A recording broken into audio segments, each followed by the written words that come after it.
Everything is a game.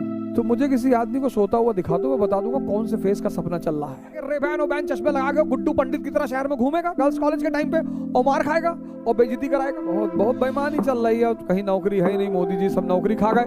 इसलिए जिंदगी में कभी कभी हारना भी बहुत जरूरी है। अब जा रहे हैं। ये जो आम मन है ना, आम कॉमन मैन, जिसको मैं बार बार आम आदमी कहता हूं, उसको आम इसीलिए कहा ही जाता है क्योंकि जैसे आम चूसा जाता है ऐसे ही ये भी चूसा जाता है, इसलिए आम आदमी कहा जाता है। ये जो कॉमन मैन है, कॉमन मैन, इसका अपना दर्शन है जीवन का, और इसके दर्शन का एक बड़ा अहम पहलू है कि या तो तुम हार गए या तुम जीत गए। आइदर यू आर विक्टोरियस और यू आर डिफीटेड।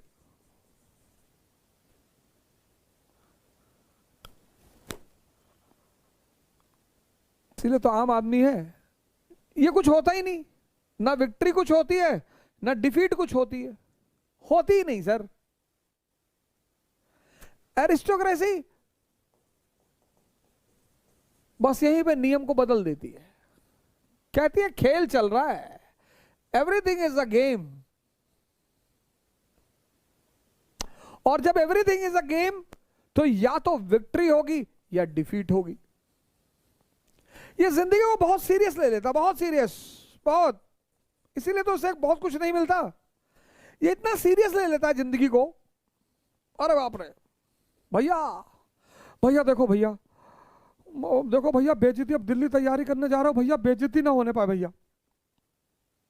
हिंदुस्तान में भाई बहुत सारे माँ बाप ऐसे हैं जिनके जो अपने बच्चों को, अब लड़का 12th कर लिया, अब उन्हें पता है कि 12th के बाद अगर ये यहां रहा शहर में तो ये बुलेट निकालेगा सुबह 7 बजे और फिर बुलेट के आगे लिखाएगा महाकाल,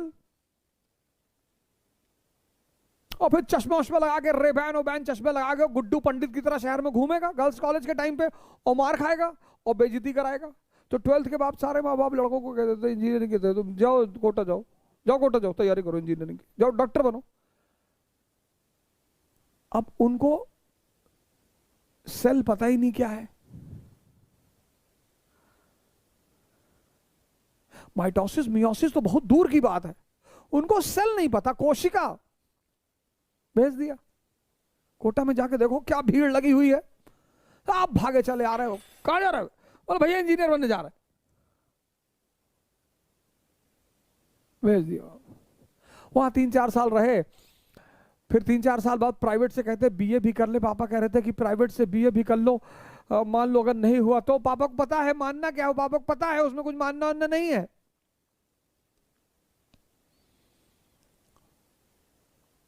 फिर वहां से 3-4 साल बाद लौट आए, पता चला नहीं हुआ, आए बोले बहुत रिजर्वेशन है और बहुत बहुत बेईमानी चल रही है, कहीं नौकरी है ही नहीं, मोदी जी सब नौकरी खा गए।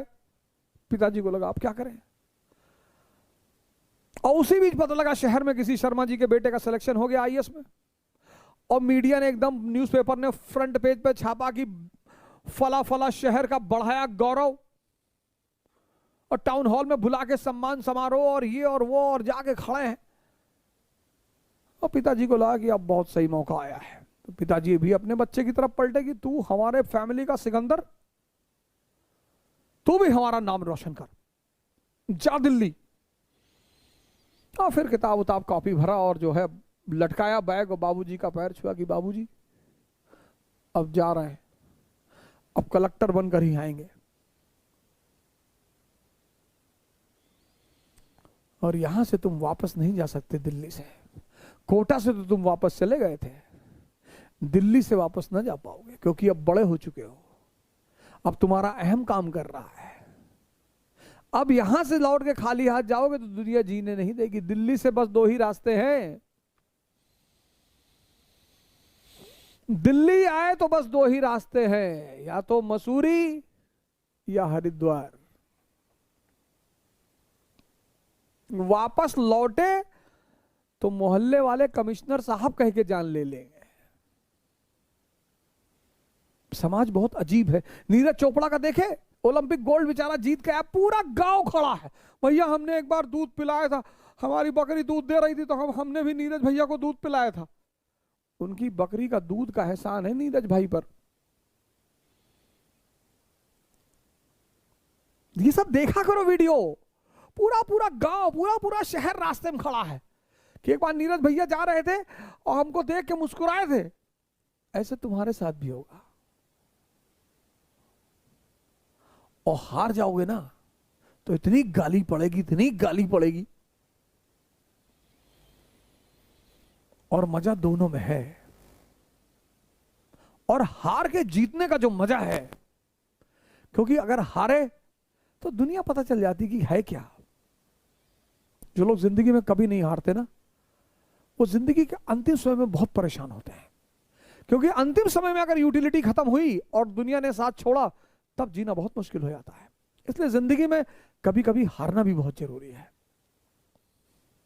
तुम जब रात में सोते हो ना, तो तुम्हारा दिमाग ऐसे चलता है, ऐसे ऐसे। जब लेटते हो बिस्तर पर, तुम्हारा दिमाग ऐसे चलता है, ऐसे। तो पहला फेस ये है कि आईएएस बन गए, मंत्री जी की बेटी शादी हो गई, गांव में सब लोग गए हैं, पैर पे लेट गए हैं, पूरी दुनिया वाह वाह कर रही है, तो तुम बड़ा चौड़े होकर लेटे रहते हो जब ये वाला फेस का सपना चलता है। तो फिर सेकंड फेस का सपना चलता है कि आईएएस नहीं बने, पापा घर से भगा दिए हैं, गर्लफ्रेंड छोड़ के भाग गई है, गुरुद्वारे के सामने बैठ के खाना खा रहे हैं, और तुम फिर सिकुड़े हुए सोते हो। तो मुझे किसी आदमी को सोता हुआ दिखा दो, मैं बता दूंगा कौन से फेस का सपना चल रहा है। और यही, इसीलिए तो एरिस्टोक्रेसी उसके नियम है अपने, वो इनके साथ रहती ही नहीं। वो जानती है यार फालतू के सिद्धांत जीवन में। मैं तो शिकार हुआ सर इसका, मैं तो सर इसका शिकार हुआ, तो बच गया। सौभाग्य से अच्छे गुरु मिल गए,